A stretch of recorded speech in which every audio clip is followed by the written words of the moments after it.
On today's show, it is part 2 of 2 with myself and Tyler Jones talking all things Hawks in the offseason, from the draft to the Murray trade and more, and all that is coming up.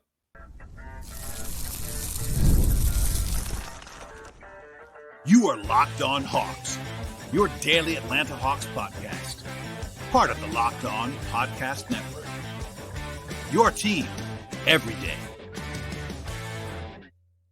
Hello, friends. Welcome to episode 1758 of the Locked On Hawks podcast. I am your host, Brad Rowland, coming to you on a Wednesday evening into Thursday, and this is part 2 of 2 with myself and Tyler Jones. So if you missed part 1, I recommend starting with the conversation. It should be available in this same feed right now. So start there, and I really do appreciate you joining us on today's episode. By the way, today's podcast is brought to you by the folks at the Gametime app. Download the Gametime app right now, create an account, and use promo code LOCKEDONNBA for $20 off your first purchase. Terms apply. And I also want to encourage you, as I always do at the top of the podcast, to make us your first listen each and every day. Go ahead and subscribe to this show on your favorite podcast platform. Search Locked On Hawks on Apple or Spotify or YouTube, etc. And as I sort of teased before, this is part 2 of 2 with myself and Tyler Jones. Part 1 is available right now. We're talking all things draft, Zaccharie Risacher, as well as the Murray trade and much more. And here we go with part 2. And look, some of this is probably spin. I'll be the first to admit that. But I've heard from different people independently that the Hawks wanted Đurišić, actively wanted him. And I won't say anything about this, but I heard he when he worked out for the Hawks, it went very, very well. That's all I'll say. Look, if you watch him play, you get it. You're like, yeah, this is a first round talent. You know, there are things he's got to work on, clearly, but just the physical package of him. Again, 6'7", 6'8", neutral wingspan, but good size for a wing player. Yep. Has a live dribble, can dribble, comfortable dunking with either hand.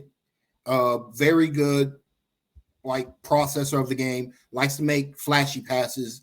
Probably needs to tone that down a bit at the NBA level. Overall, the reason why he didn't get drafted in the first round or in the lottery, even though he was a first rounded graded talent 2 years in a row. He came back into the draft this year, is that the shooting is inconsistent for the type of player that he is. Not to say that I would not call him a bad shooter. He's a confident player. So he's not afraid to shoot it, but the ball doesn't go in, but it's a volume. He's currently a volume shooter currently. And there is value in that, because we're going to talk about needing volume in Dyson Daniels in a second. But there are, if the ball would have went in more for him, he would have gone in the first round. And it's one of those things where it's is it a mechanical issue? Is it a biomechanical issue? Can we fix this? Because he's got and defensively, it's interesting. I think he's a really good athlete, but his defensive fundamentals are bad. I talked to someone who knows about someone who I trust. I won't name the person, but it's we just talked about how aggressive he is on offense, right? Where he's hunting a shot. He's a volume shooter. He's kind of a volume shooter on defense too. And I mean that he's really aggressive, but not fundamentally so. He makes some plays and he uses that, but he's not where you want to be all the time. He's actually the opposite of Risacher in a lot of ways. Risacher is super fundamentally sound, and Đurišić is just really not right now, which is okay. Yeah. It's just what it is. And my thing when they draft him, and I watch some clips and some games, and I also watched the scrimmage he had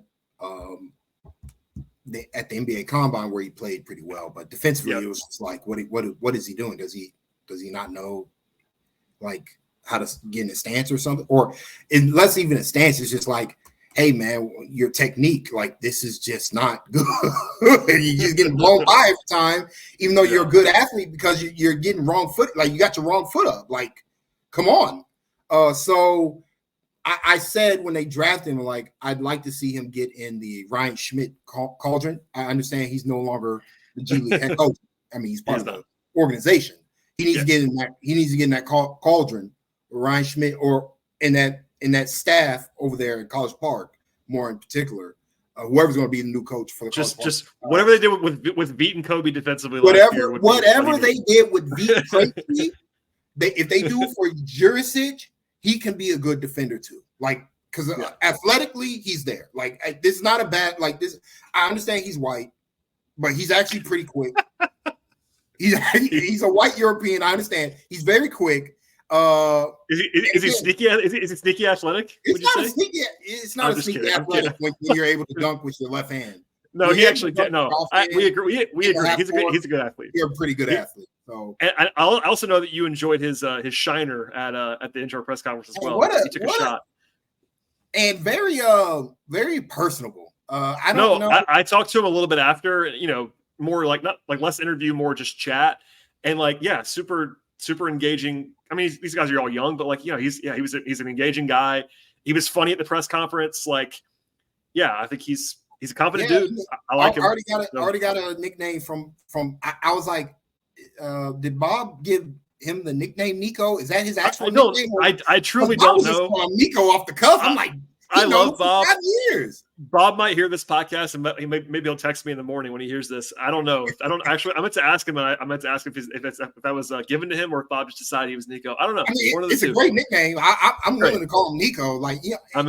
If Bob says it's true, I will find out. If nothing else, I'll find out at Summer League. I'll probably ask him at Summer League if he's got a nickname or something like that. But anyway, but no, he seems like a great personable culture. I know Hawks DNA we're it gets overplayed for sure. Yeah. But he's kind of the guy that the Hawks are clearly targeting. They like him and this type of person. Last year it's different. I was a different player, different archetype. Last year I heard not the same kind of buzz, but similar to what they thought about Mo Gay. Mo Gay was the guy they actively went and got last year. And look, second round picks, you're going to miss. It is what it is. But I do because they didn't do it for so long. We've covered this a number of times. They just didn't value second rounders at all. And the hit rate's pretty low. But if you hit on a second round pick, especially in the current landscape where you should get those guys signed for 3 and 4 years at pennies, it's really helpful to have if you can find somebody that's in second round that actually hits for you. So we'll see if Mo obviously showed some signs last year.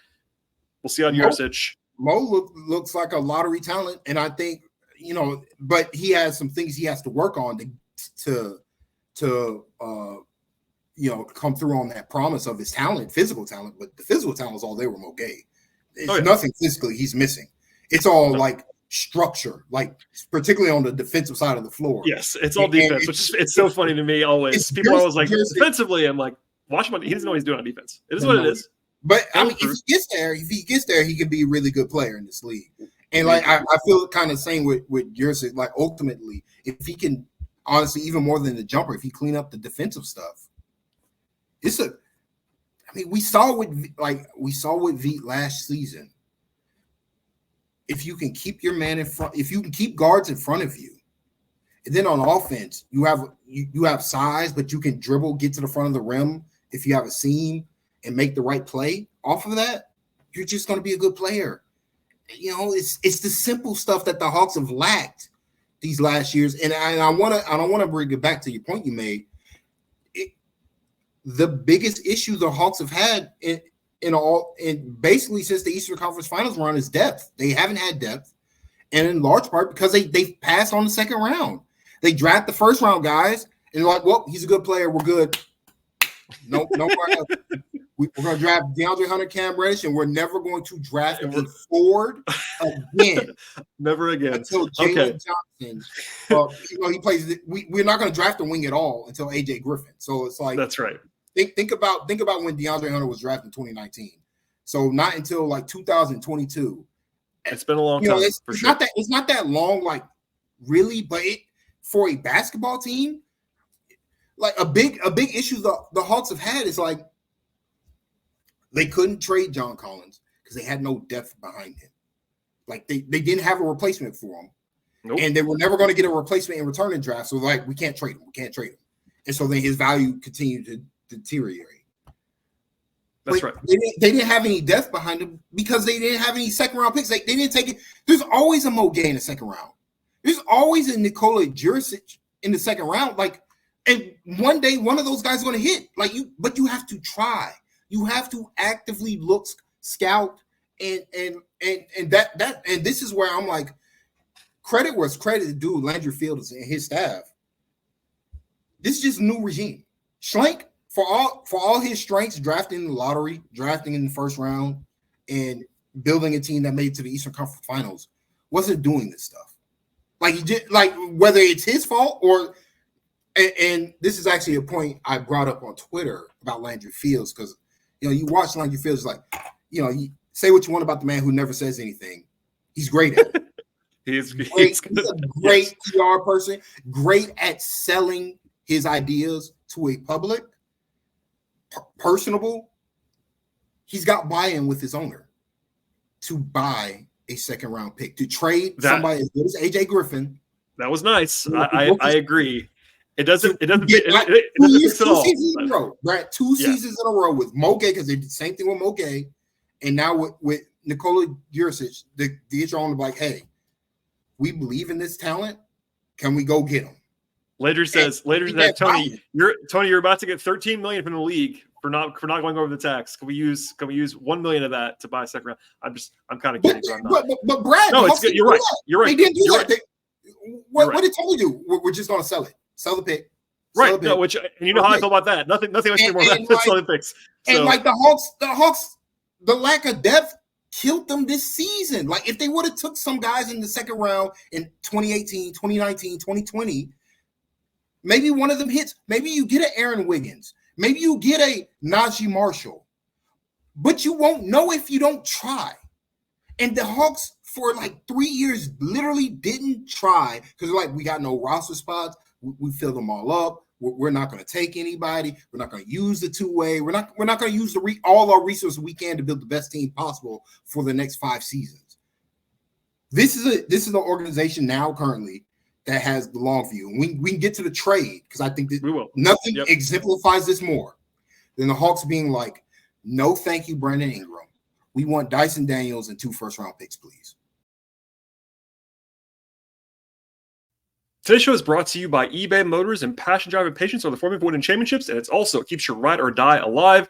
At eBay Motors, they have everything that you need to maintain your vehicle. It also leveled up to peak performance. They have, again, all kinds of different things. Superchargers, roof racks, exhaust kits, LED headlights, and many more options, whether you're into speed, power, or style. They have you covered across the board at eBay Motors. They have over 122 million parts for your number one ride or die, and you will always find exactly what you're looking for with the folks at eBay Motors. And with eBay Guaranteed Fit, you are also guaranteed to have that part fit your ride the first time, every time, or your money is coming back to you. Because with eBay Motors, you are burning rubber, but you are crucially not burning cash. With all the parts that you need at the prices that you're looking for, it is easy to turn that car that you have into the MVP and bring home that win that you are seeking. Keep your ride or die alive right now at ebaymotors.com.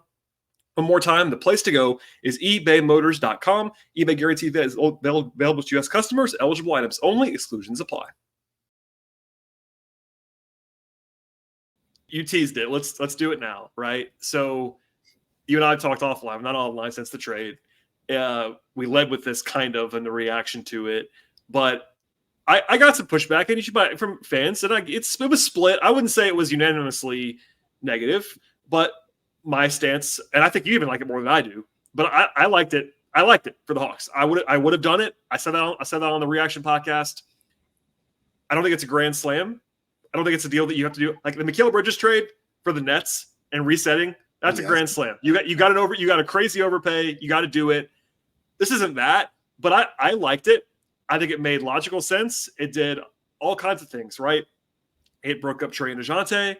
It gave you some future capital that you were sorely missing because of the original Dejounte trade. You got a guy at the point of attack in Daniels who you and I both like, I think more than most people do, but I really like Daniels. I liked him in the draft 2 years ago. This is not a new thing because they traded for him. I liked him in the draft, and I said as much on this podcast. The people that don't like him just haven't seen him play. Once they see him play, it's that, and also like, look, I will say offensively, it's a work in progress. I'll acknowledge that, but defensively, he's a terror, like an absolute terror already. And then Larry Nance, I'm prone to liking boring role players, but Larry Nance is a boring quality role player. That's just what he is. Larry Nance is a basketball player who can give you help in different ways, right? Larry Nance is like, you know me very well. Are you surprised that I like Larry Nance? No, of course not. Yeah, he's a fine rotation pick. He's not a starter. He's not starting at center at this point in his career, but he's a quality rotation player, which is fine. Making $11 million. It's an appropriate sum for him. So that's the deal, right? And I get it. They don't the best player in the deal, the shiny object left. And I get that for a lot of people is like that's the end of the discussion, right? Especially when they leave a team. And look, you know how this is going. I'm trying to give the whole picture. 22, you mentioned before, 22 points a game, former All-Star, all the things you want to say about Dejounte Murray. And Dejounte's good. He's a really good player. He's a really good player. I make sure to say that because he's a really good player. But his really good playerness was muted in Atlanta because he and Trey didn't work. It just didn't work. I'm sorry. It didn't work. 2 years, it didn't work. I'm sorry. It didn't. It's fine. So, but hold on. But now Pelicans think it's going to work with him and CJ McCollum. Look, I like. That's what they're saying, Brad. I'm reading what the Pelicans people are talking about. No, I like that less. I will say, I don't think that's going to work. But at least in New Orleans, and this is not a Pelicans podcast, at least there's no DeJounte's the point guard. I think. If you do that trade, if you're New Orleans, DeJounte is the point guard. I feel like you have to think that, or you're not going to do a trade. So at least he's in his more natural spot that he's comfortable with. And CJ is more of an off-ball player than Trey ever was going to be. So plus more than you would have wanted Trey to be. So it does kind of make sense. But I agree defensively. But if you have Herb Jones and all that stuff, maybe you can make it work. Different podcast. Different podcast. What I have said though is there is no way in the world you can keep Dejounte, CJ McCollum, and Brandon Ingram on your team. That ain't going to happen. Or at least it shouldn't happen. The three of them don't work together. I'm sorry. But anyway, long preamble. You and I liked it. What was your reaction? Because I think based on your tweets, you're fired up about this. So what's on your mind? Listen. You said it's not a grand slam, and I agree. It's not a grand slam, but it's a 2-run home run. Well, that's what I'm saying. I think it's a 2-run home. You got not a good defensive player, not a great one. One of the best in basketball, Brad. I think if Dyson Daniels, and I think there's a clear runway for minutes for Dyson Daniels right now. I mean, offseason is not over, but to me, you don't make this trade unless you're penciling in Dyson Daniels to be a 25 plus. And that to me, that's the low end minute per game player on your team. Oh, and by the way, while we're here, I'm agreeing with you. The people that haven't liked it, I mean, and when I say this, I'm not talking about fans. I'm talking about people like analysts who haven't liked it as much as you and I did, seem to be discounting Dyson Daniels. That seems to be that's the split that I've seen so far. And that's anecdotal, but it's 2 picks for DeJounte. That's fine. And it's well, for me, Dyson Daniels has a first-round pick valuation as a trade asset right now. If you want to just be in raw terms, I think he's worth a first-round pick on his own, personally. He was the 8th pick 2 years ago. Brad, he's flat out better than the majority of guys drafted in the first round. Well, and look, his defense, I get it. Shooting is a problem, and I will acknowledge. Right now, his shooting is not a good thing.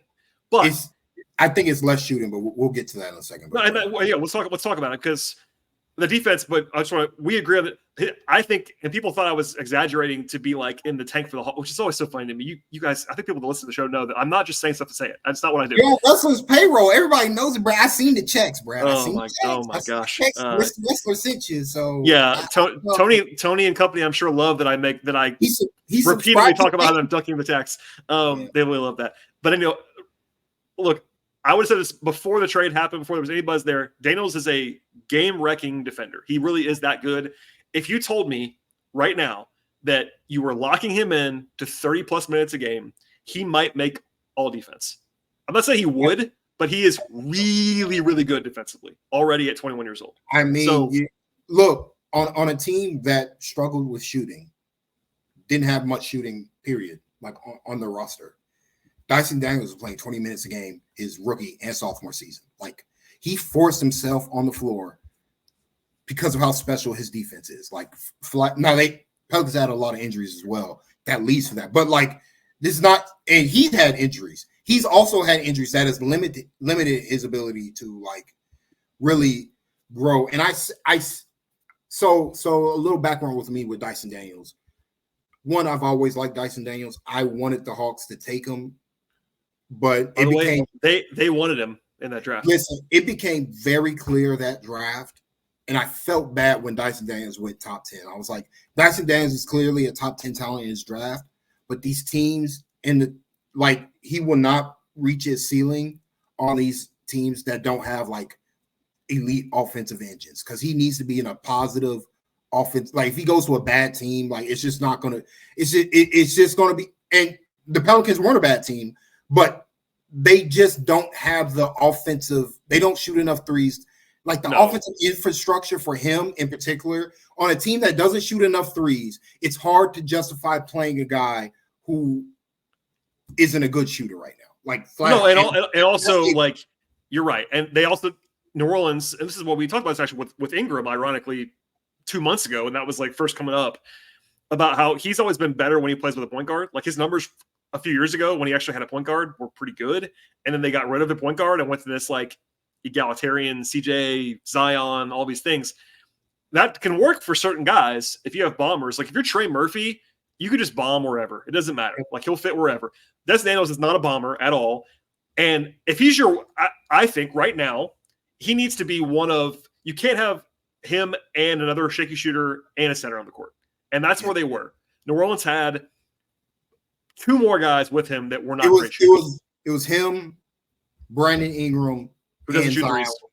Like Brandon and a center where like yes, JV and Nance can shoot threes, but they're not like bombers. Shooters. No, they're not. So if you put them on a team with Trae Young's the biggest part of this, but if you let's just say you put him in a lineup with Trae and shooter, whether it's Bogey or Risacher or even Hunter, let's leave Hunter out of this because I know you don't want to talk about it. Or maybe you do, but we shouldn't because that'll go long. But shooting enough shooting around him. Yeah. And a point guard who can set him up. So he's not having to create him. Because look, there is this thought as well. I wonder what you think about this. Daniels has played some point guard in the NBA. Flat out, point guard as a prospect in G League United, he played point guard for the team that had. What do you think of that? Because like people have asked me around the league, is he going to get like a point guard minutes? Like, because I think Kobe's reputation after his rookie years mixed because he didn't play a lot, right? He was hurt. I like Kobe. I think you do too. Mm-hmm. I think Kobe's going to play a good amount this year, but on the roster right now, again, it's July 3rd. They only have Kobe and Dyson Daniels behind Trae. That's it. They don't have a third point guard on the roster. That's it. So, like, could you play Daniels and Bogey as your backcourt without Trae? Would that work? Absolutely. I think you can. Like, he plays like a point guard in that he's not looking to score, but he's a great passer. Like, especially for his size. Like, he's very low usage, to your point. I think it's like he was like 11% usage last year, something like really small for a guard. An interesting comparison I saw. Josh Lloyd, Locked On Fantasy, he does his season in fellow Australian to Dyson Daniels. So there might be some bias, but there wasn't bias in this because it's like a profile. It's a statistical profile of what the type of players that he looked like, and it compared him to DeAnthony Melton year 2 and Lonzo Ball rookie season. And I think the Lonzo Ball one is the one that intrigues me the most, because that's what I saw from him as playing alongside Scoot Henderson, where he's a guy who wants to do the hit-ahead stuff. He's a guy who wants to drive and kick, set up the guys for the open shooters. But the problem was, for the Pelicans, there were no shooters. There's no shooters, and you got a lot of cooks in the kitchen. CJ McCollum, it was like the only off-ball shooter, but CJ likes the ball in his hands. Brandon Ingram has to have the ball in his hands to be effective on offense. And Zion is, you can't run, like, you just can't run pick and roll with Dyson and Zion. Like, what's the point of that? So it's just one of those things where it's like the shooting environment for him there wasn't great. I think in Atlanta, things that intrigue me about him beyond the defense offensively. One, he's got a great floater. That is a underplay aspect of his game. I feel like the Hawks need to lean more into that. He's also very good finishing around the rim, like flat out. He's a very good finisher. And there are some levels where I look at this, I'm like, can he be the inverted center that Drew Holiday and Derek White played for the Celtics, where they're setting screens, they're rolling to the rim, and then that's how they get dribble penetration without having a guard do it. or I mean, you know, a guard center pick and roll. It's a different type of pick and roll where it's like the guard rolls to the rim, but because he has a good in between game, which Dyson does have, it's his best offensive skill right now. I want to give a number, by the way, to that point. He shot last year 50% from floater range, which that may not sound incredible, but that's like 80th percentile in the league. That's a very good number. He has a legitimately great floater. I'm like, are there things the Hawks can do to really? Because I think more than anything else about him, because the shot looks fine, is confidence with him. How do you instill confidence in a player? Like, how do you instill aggression into a player? Because I'm less worried about the shooting and I'm more worried about the 11% usage. Yeah. Like Brad, he's just flat out too physically talented to just be a guy who stands in the corner like Herb Jones and waits for it. He's not going to do it. He's got too much skill in his game. Like the floater is such an elite skill that guys in the NBA don't have. Combined with the physical tools that he has to finish at the rim, like he's an above the rim finisher. You know, at 6'7", 6'8", 6'10". You know what excited me as I was thinking about this earlier, and this is a basketball nerd thought. They could throw a lineup out there at some point later this year, and hear me out. Trey, Daniels, Bogdanovich, Risacher, and Jalen. Woo, Brad, but that's it. And you can do that. And you know why you can do that? Because on defense, Dyson Daniels isn't going to let who has the ball in his hands just beat him off the dribble. And that's what I'm saying. Blow-bys with Dyson Daniels. There is no. You got it. I need a screen, coach. I need 2 screens to get this man off me.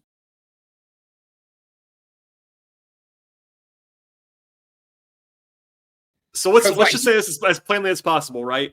You know how much I love DeLon Wright, who I think had this record before right now. Dyson Daniels is the best perimeter defender that's been on the Hawks roster since Trey was drafted. Absolutely. He's the best perimeter defender since Thabo Sefolosha. It's not even. So, and look, I understand the bar is pretty low because they've been so bad in that area since Trey was drafted. It's not just because of Trey, the caricature of that at certain places. I'll let you people think about what I'm saying. But truly, I think it was probably DeLon before now, like objectively, of guys who've played enough minutes to be in the mix there. And maybe, specialists, I get it. Trent Forrest is pretty good, for instance, like all that stuff. Dyson Daniels is like very clearly the best perimeter defender they've had in this entire era. And does that mean he's going to fix every problem? No. But I got this rabbit hole today, and I'll save the long version. I've always argued, I know you have too, that Trey and Bogey do work together. There's this thought that they can't work in there because of defense. But if you were trying to pick a way for it to work, having someone like Dyson Daniels to put in between them on defense is very helpful. Gives you lineup versatility. The Hawks have not had this. He's just a chess piece that the Hawks have not had. And like, to me, where people are poo-pooing the trade, I'm like, truth be told, Hawks got the more impactful player for them. For their team, I once Dejounte Murray left, like, it doesn't matter what he does on the Pelicans. I personally don't care. I hope he makes all-star teams. Like, he's a great guy. I do like the way Dejounte plays in a vacuum. It's tough to mirror that when you're playing alongside somebody like Trae Young. And so it's just a hard, like, I mean, it's like his game just doesn't mix well with Trae. And so, like, I hope he does well in New Orleans, but like, he just wasn't given what the Hawks needed, which is on defense, real point of attack defense. And then also on offense, like I think what Dyson can do, he can just bring you want to talk about take pressure off Trae Young. He can bring the ball up the floor and actually run the offense. He has guard skills. He's a real guard. Like, he's a real true point guard. Now, the question is, again, I'm less worried about the shoot. I think he's going to be able to shoot it. Like, the talent's there. Like, I feel like he's a hard worker. It's going to come, but I think it's going to come only when he has a defined role on the offensive end where he's empowered offensively. It will help. Similar. I want to. Who's a basketball player? Similar to what happened with Jalen Johnson. You know, well, Quinn's been really good, and even dating back to Utah, Quinn's always been good at figuring out how to get guys to fit in offensively that have weaknesses. You know what I mean? Like, because right now, yeah, that's a good point. Like, so because right now, look, I think it's fair to say teams are going to let Dyson shoot. They're going to sag off him. That's going to happen, and Quinn's got to figure out. And I think he has a plan for this probably already about how to make teams pay for that, whether it's handoff stuff or whatever. It helps that he can actually dribble. Like the guys who are really unplayable, and my guy Ryan Dunn might be this. All due respect to I love. The guys who are really unplayable on offense are the forward size guys who can't shoot but also can't dribble. Like if you can't do either one of those things, you're just dead. Like that's the problem there. And credit to Herb Jones, his former teammate. Herb in college was kind of like that, and then Herb became a passable enough shooter where he's actually able to be on the floor. And obviously he's a great defender. But Daniels because he has the guard skills, he can run a pick and roll. He can attack a closeout. Like he can actually do that kind of stuff where he's not a zero on offense, which is and that gets to the point where it's like, can we instill confidence and aggression when we give him a define? It's like, yo, Dyson, for all intents and purposes, you're the guard. You're a guard here. We need you to play the guard. Like Trey's not gonna. We don't want Trey. If Trey's getting pressured 98, the full length of the court, we need you to bring the ball to the floor and run the offense. Like, oh yeah, I can do that. He can do that. Like he's good at that. He can run an NBA offense, run pick and roll, organize the guys where they need to go. Like he has all these skills. That's what's exciting about him. And I'm like, if you can get that, and I think the biggest compliment I gave him, I was when we were talking, because for the longest time the Hawks have been looking to trade for a Marcus Smart and a Derek White. Like they've been looking. I'm like, what's better? This.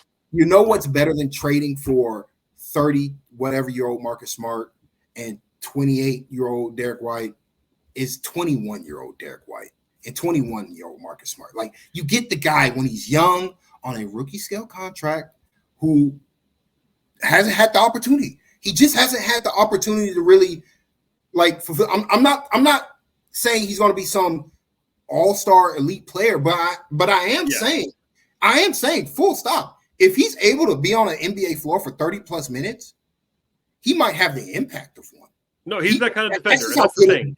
That's just how good his all-around game is. Like, period. Especially on the he actually is, I think, quite similar to Marcus Smart. Obviously, the Derek White shooting improvement is like so crazy that you can't even think about it at this point. Like Derek White's like an elite shooter, which was never a thing. Like that development is kudos to him. You can't project that. It just happened for him, which is great. Smart obviously is not a shooter like that, but he will shoot. That's key. What you don't want for Dyson is him being afraid to shoot is not what you want. He's got to be willing to shoot. He's got to be willing to shoot. But the size, he's also bigger than those guys. Like he's legitimately 6'7", 6'8". Like he's got legitimate size. So yeah, obviously we're in on Dyson Daniels. The Nance thing is kind of a TBD because I still think they're going to move one of the centers. I'm not saying they definitely will, and I've taken great pains to say that it's not 100% sure because trades are hard. It doesn't make sense with their salary structure to have three centers making 8 figures. And it also doesn't make sense to have, if you're going to trade, like to me, if you're going to acquire a talent like Dyson Daniels, you probably prefer his center to not be exclusively in the dunker spot type of player. I would agree. And yeah, I mean, obviously Nance and Nikola can both not do that. That's the thing. Clint's, there's all this conversation with somebody we were talking about DeRozan in a separate conversation. And I was like, well, the one thing I will tell you with confidence is if you get DeMar DeRozan, you got to trade Clint. You can't have Clint on the team.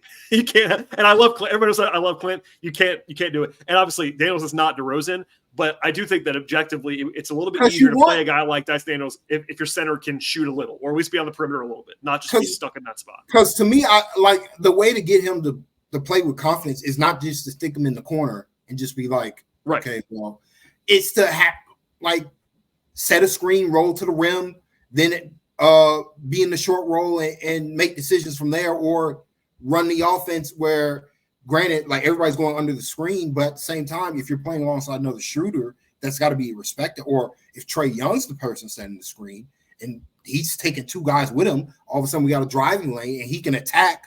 He can attack a crease, a seam, similar to what the way Quinn wants this team to play.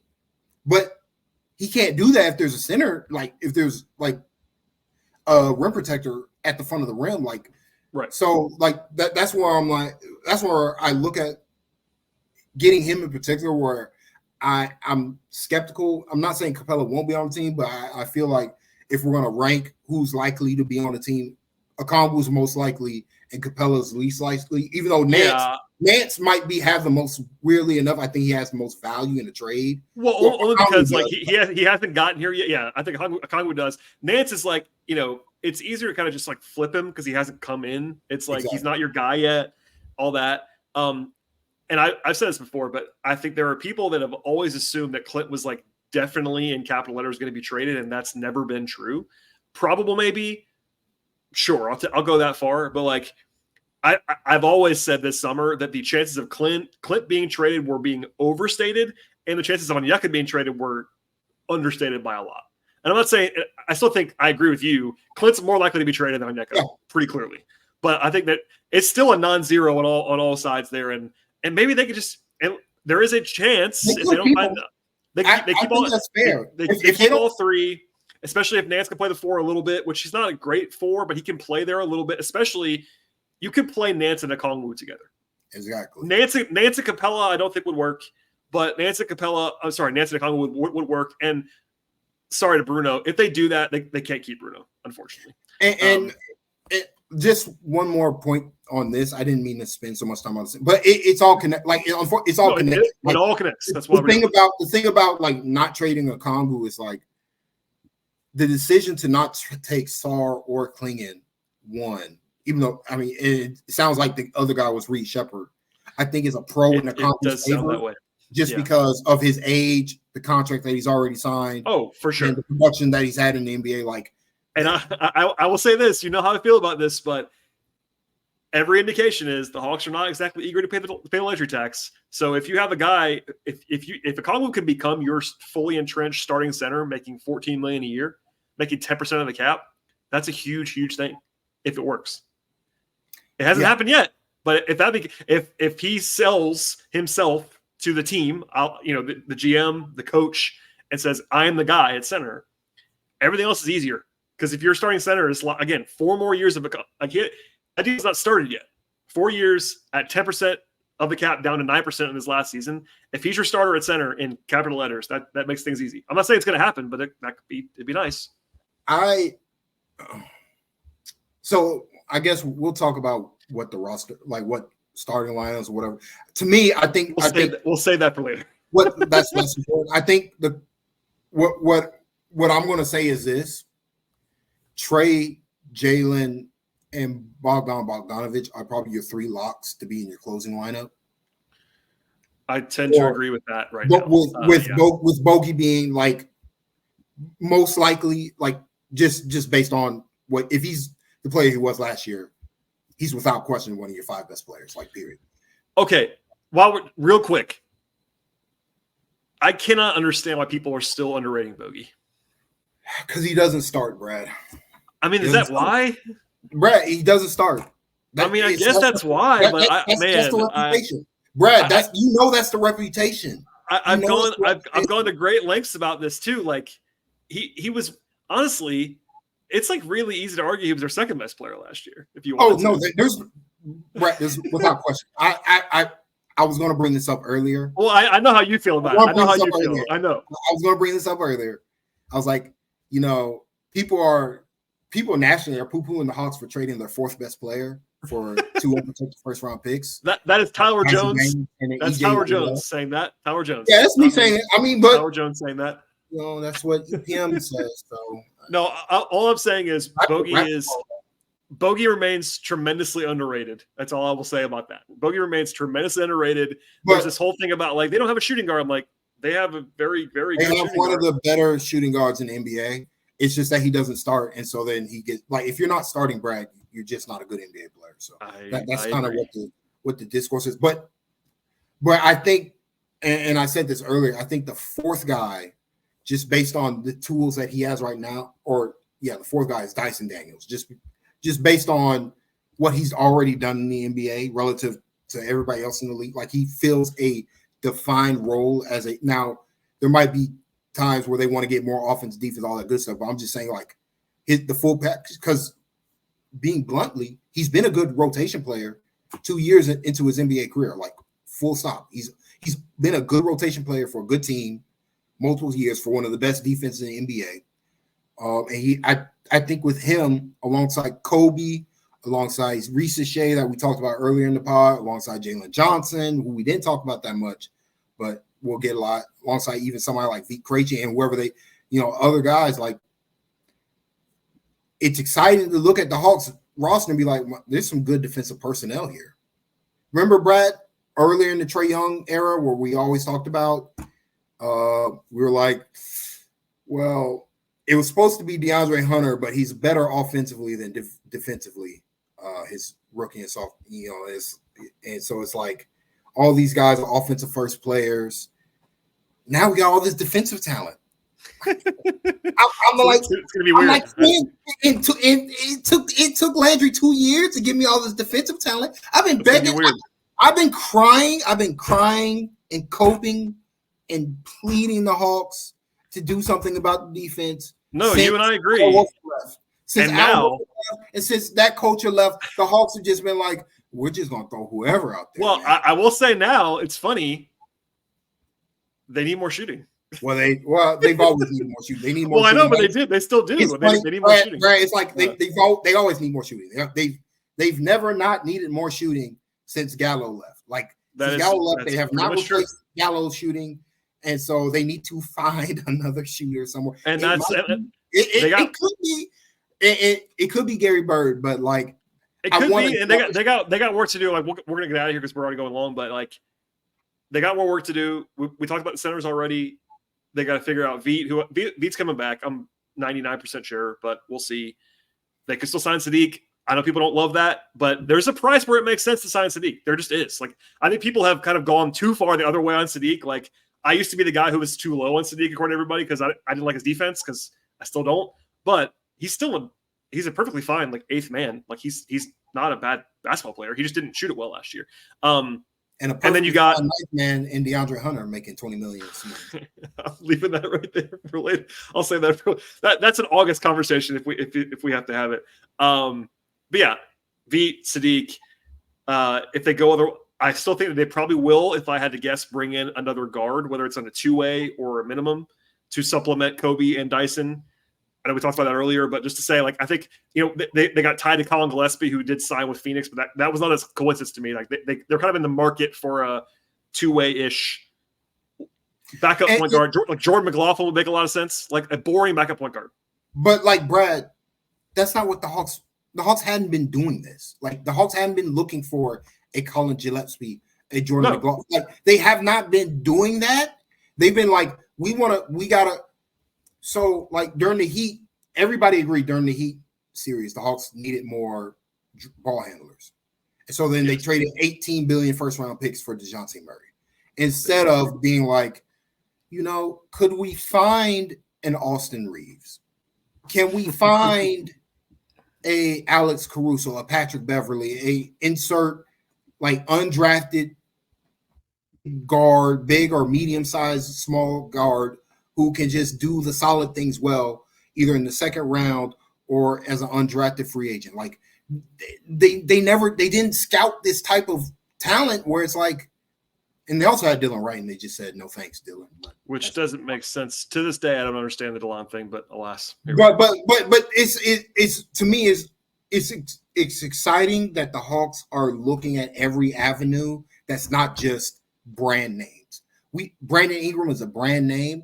He would have helped this team. The Hawks would be better with Brandon Ingram. But I don't know if they would be as but I feel like they'd have the same problems instead of taking it's not even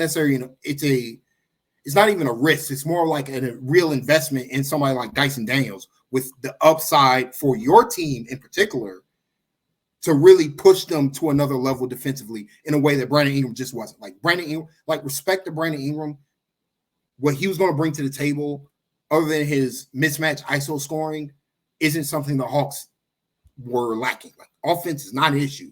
They have to fix the defense. Risacher, getting somebody of two-way talent of Risacher, drafting Kobe Buffkin last year, and not putting him in trade, like being like for Pascal Siakam. I was like, no, Kobe's got to be here. No, they like Kobe.